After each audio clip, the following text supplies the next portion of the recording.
You get home from work, you want to cook something really nice, not grand, but something interesting. And look, I don't know about you, but we've generally got bacon. We've always got peas. I love peas. They're such an underrated vegetable. And I mean, nutritionally, they're probably better than fresh peas because they're picked and frozen so fast. They're sweet. I love the color of them.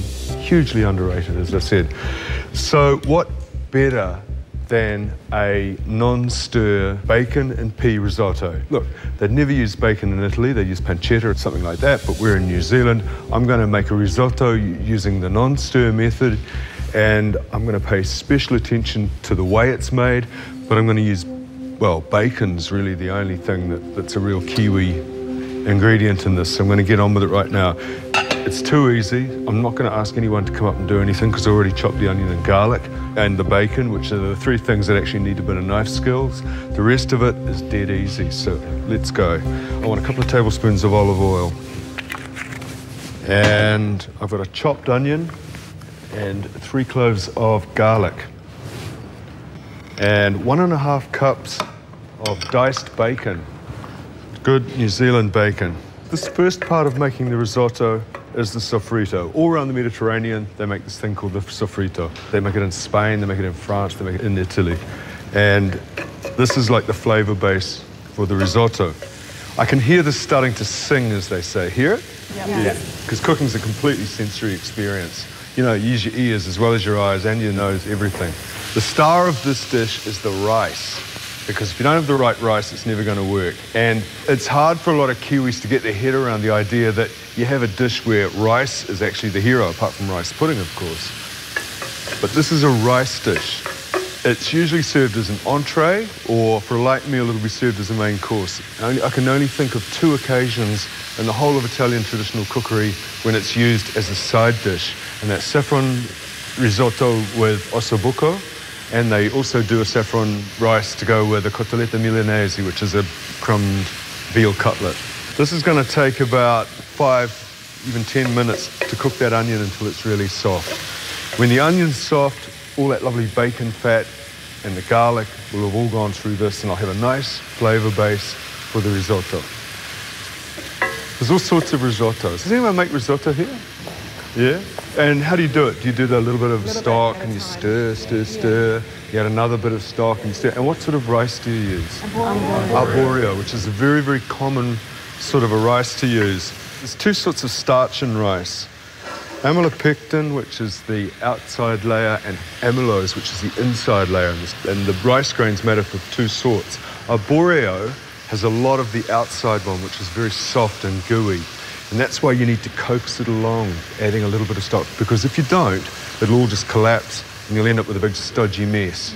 Now, actually, my Piemontese friend, who comes from the left side of Upper Italy, she likes her risotto to be quite thick and a little bit stodgy. When you move towards Venice, it gets thinner and thinner. And they have a dish in Venice called risi e bisi, rice and peas, which is just about like soup. So, different sorts of ways of doing it.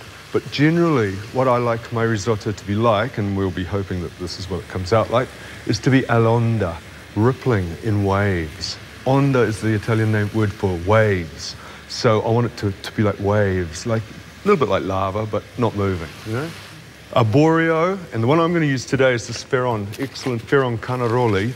The Italian rices are all japonica rices, sort of Japanese, japonica, which means that they're round, they're a medium grain, and they're round and plump. There are over 40,000 rices in the world. There's many, many different sorts of rice, and you always use the ingredients specific to the recipe, which comes from a certain geography. So when you're making Italian dishes with rice, you use Italian rice or Spanish rice or Japanese rice. I mean, you're not going to use, I don't know, jasmine rice to try and make sushi, and you're not going to use basmati rice to make a risotto. This looks like it's ready, so this is my sofrito. What I want to do, put some lemon zest in here, because I like lemon with peas and I like it with bacon, it works. So I'm going to put some lemon zest.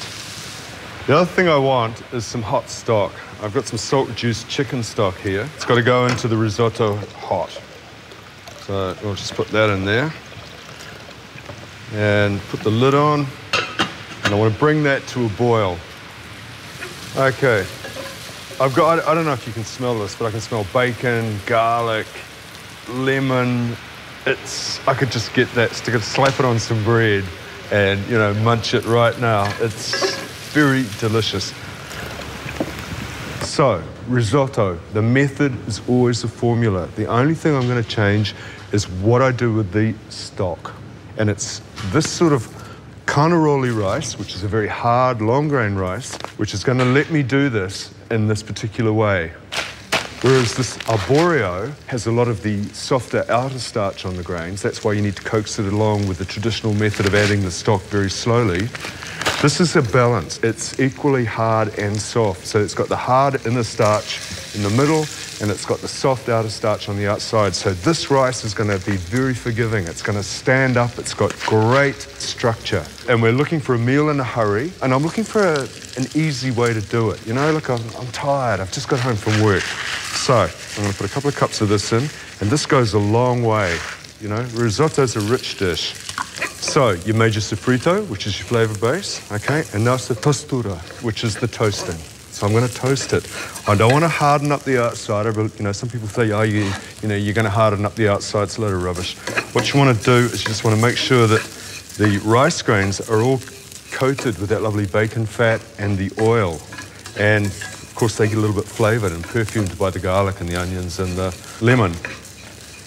I have some wine here as well, which I'm going to keep, you know, in reserve because I'm going to do that next. Is the arborio just up there to just show us what could be used? Yeah. So you're not using both of them? Yep. Nothing wrong with arborio. You know, it's a good, basic thing to have in your pantry. Nothing wrong with it. You've just got to pay more attention to the risotto when you cook it, that's all. These babies, you know, I'm going to throw it all in at once. See? You mentioned that the arborio rice was from the Japonic. They're all Japonica rices. Does that mean that they originally came from Asia? No, they classify rices by the shape. Okay. Yeah, so Japonica rices are like round, medium grain rices. Where would the rice from, say, the European region have originated from? Where would this have come from? The Arabs. The Arabs brought rice to Spain, they brought it to Italy. There's so much vestigial Arabic influence on European cookery. It's amazing. You look at Spanish cooking, anything sweet and sour, anything with dried fruit and nuts, anything with spices, all are Arabic. They brought carrots, they brought aubergines, they bought rice, they bought sugar, they bought, you know, every saffron, all came from the Arabs. Yep. Yeah. I'm surprised you didn't know that, too. I did know that because I knew that Portugal was a part of the Arab kingdom, but I just wanted to see what you had to say about it. Oh, you were testing me? No way. I'll speak to you later. Okay. Your brain. I've got nice hot rice here. It's nice and toasted. In goes the wine. Stir it up. And I want that to just about evaporate. So, make the sofrito, all right? Add the rice and toast it. Add the wine, let it evaporate. I've got hot stock right here. And all the stock goes in all at the same time. A lot of Italians will just totally throw up their hands and just think that this was heresy to do this. And if you're using arborio, you do everything up to the point where you're going to add the stock. And depending on the rice, depends on the way you add the stock. Okay, that's boiling rather nicely there, so I'm going to turn that down. I'm going to put the lid on. I want a gentle boil. I want it slightly more than a simmer, but not thrashing away in the pot. You're not doing the absorption method like you would with Asian rice. It is an absorption method, obviously, but it won't matter if you take the lid off now and again to have a look. So I can have a look and check how it's boiling. That's about what you want to see. I might just put the lid back on. I'm going to leave this for 10 minutes. If I add the peas now, they're going to turn a lovely khaki colour, which I don't want. I want to keep them nice and green. And they don't need much cooking, so I'm not going to add them till later. If I was making a risotto without peas, where I'm worried about the colour, and I was just going to cook the whole thing right now, it'd take 15 minutes and it'd be done. But you'd have a risotto. You tell this to some Italians, they simply will not believe it. But this method of making risotto, they call it in Italy alla pilota, which just means it's made by the pilots, the guys that used to run the barges who'd light a pot over a fire and cook their risotto for lunch. And they didn't have time to stand there going, oh, yes, let me add this nice and slowly and give it a stir. They were busy people. So this is like the way, very old-fashioned way of making, but it only works if you've got a very hard rice. Coming up, just add peas and stir. And I don't know about you, but I can smell that. It's just so good. Risotto, and it's ready.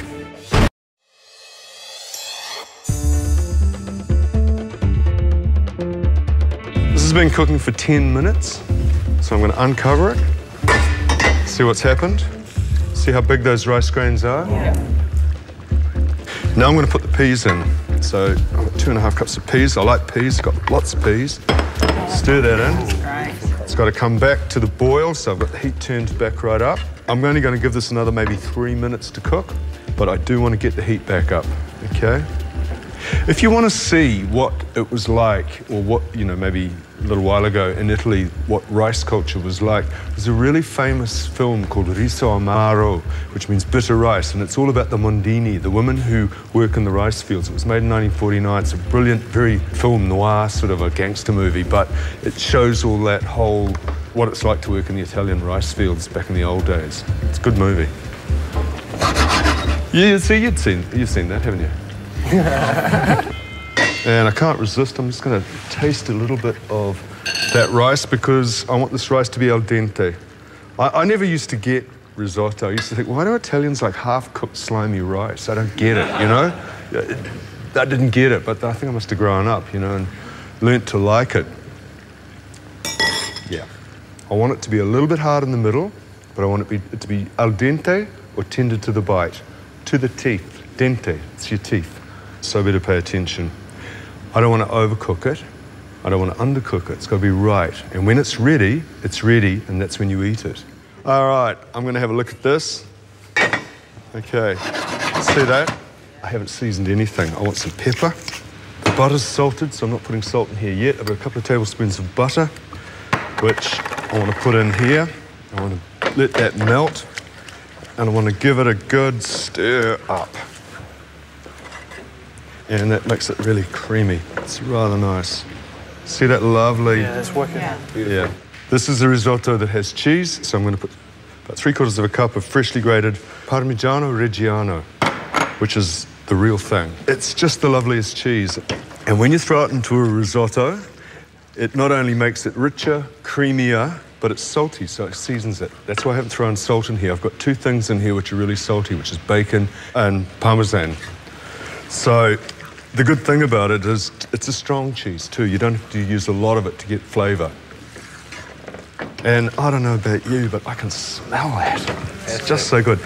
I just want to give this a really good stir. Then I'm going to taste it, and then we're going to eat it. Yum. And see how it's changed? Yeah. See how creamy and rich that looks? See? It's all'onda. It's in waves, like a wave. We have risotto. Let's serve it up. And I don't know about you, but to me that's a portion. It's very rich. What I do want to do is put a little bit more Parmesan on it. Once you get the idea of what the formula for the method is, go for it. Don't get weird, Matt. But, you know, you can see the sort of things you could use to flavour it, but remember the rice is the star.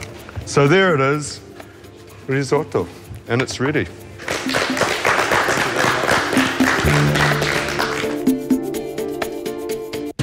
To impress your friends with Ray's easy risotto dish, here are the ingredients you'll need. The full recipe is on the website. You can add finely diced carrot and celery to the onion. Vegetable stock can be used in place of chicken stock. This method will work only with a specialist risotto rice, like Ferron Carnaroli or Violone Nano. For a little extra flavour, add fresh sage.